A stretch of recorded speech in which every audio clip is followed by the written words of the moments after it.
It's like my first media day, so like kind of go easy on me. You'll be good. Yeah. We'll get a mic. There's no chance now. First question, I guess, in the back. We'll start in the back. There you go, run this show. I'll let you run it. There you go. All right. All right, easy question for you. You wanted one. How'd you get the nickname Prime? Oh man, that's well, it really just came from playing football. Like back in my high school, we just like our team colors was white, red, blue. And so, looking from the sideline, whenever a game started, we'll try to size each other up, and they'll go down the line, they'll see I'm the biggest dude on the field, coming off the field, and stuff like that. So it just kind of stuck, like teammates, other team, the announcer call me Prime whenever I'm at the tackle, so it just stuck. So. Ben? You feel like you've gotten used to Coach Garner's coaching and being able to receive the message and not necessarily recognize the tone that he's saying it with? Coach Garner he's a really he's a cool dude, and he's a real forward speaking person, whenever he says anything, instructions or any corrections or mistakes that I make, he is really direct, blunt about it, but still he gets the point across. And for me, I feel like that I've adjusted to his lessons or his direction. So yeah. Wes? Prime, can you talk about the ability that you have every day to play football with your brother? I know that that's something that a lot of people would love to do, and y'all are about the same age and you were able to do it. How important was that to both of you during the sort of recruiting process? Yeah, I'd say that, we definitely kind of feed energy off of each other. My first year, it was kind of rough. It was it was a real steep learning curve.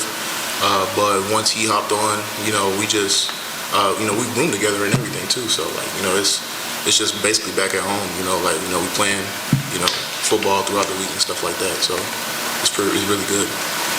Wes with a follow-up?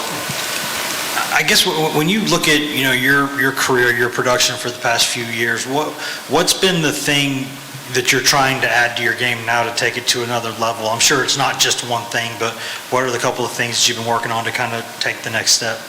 I feel like I've been really solid and stout in my run game, but I really want to focus more on stopping the pass rush. So basically stopping the pass, getting more into the pocket, getting more knockback.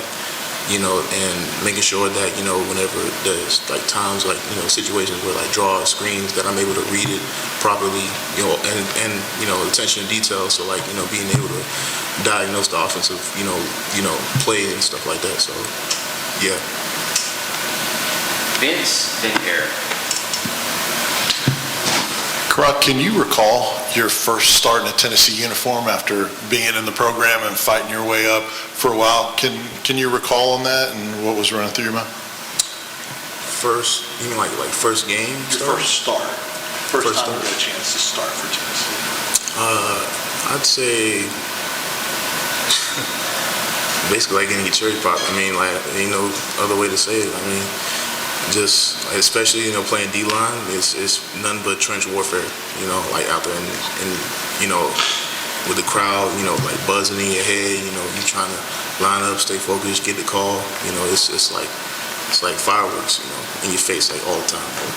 But you gotta really just keep your poise, try to stay focused, and have that certain focus or that attention to detail and that intensity just to execute, So that was really. Was there a feeling? Describe it, yeah. Was there a feeling of accomplishment? It's been a long time coming. I didn't know if I would get there, any of that kind of stuff?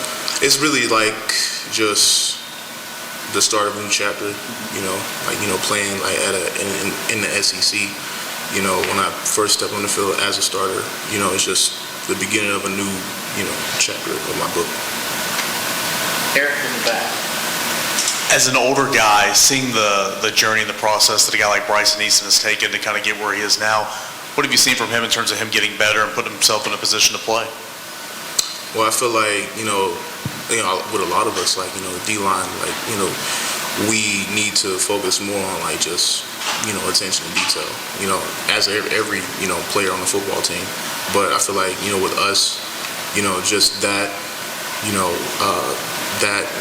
responding to, the calls and stuff like that, communicating with our fellow D linemen so we can get set up quicker. Like everything just has to be like, coming in with the play, processing in the play, and it's attaining, what was told, what was taught, and, just getting down and getting set, trying to be as efficient as possible. Any other questions? Jimmy, get a mic. What's it like playing defense when you kind of know the offense isn't going to have any long 10-minute drives? You got to be ready to go back on the field in a hurry, don't you? Yeah, like I said, it's a dogfight, through and through, like nowadays, a lot of offenses they have such a high tempo that, we're trying to, focus on, trying to, combat that. So, it's tough, you got to go on the side, you got to come off from the field to the sideline, try to, get your water, recover, try to, listen to, the corrections and to the call and stuff like that from the plays, make adjustments, and then, by time offense is, over and done with, we're back on the field like that, So, it's pretty quick, but it gets rolling, you fall into like a routine, a rhythm, so, it gets easier. How much of a team impact do you feel and see from Hendon Hooker this year as compared to last year? I feel like that, if we're all as a team, we're all a chain and we're all linked together. Like he's the strongest part. He's basically the rock of the whole entire team. The center of attention. But at the same time, an outstanding leader. He has a voice. And he has a presence that demands us to have that rate to raise ourselves to that level of what the standard should be for Tennessee. We'll finish with Wes. Prime, how important is it for y'all, and how much, I don't know if pressure is the right word, but how much sort of intensity are y'all putting on yourself to get to the quarterback with four guys, without needing to blitz all the time?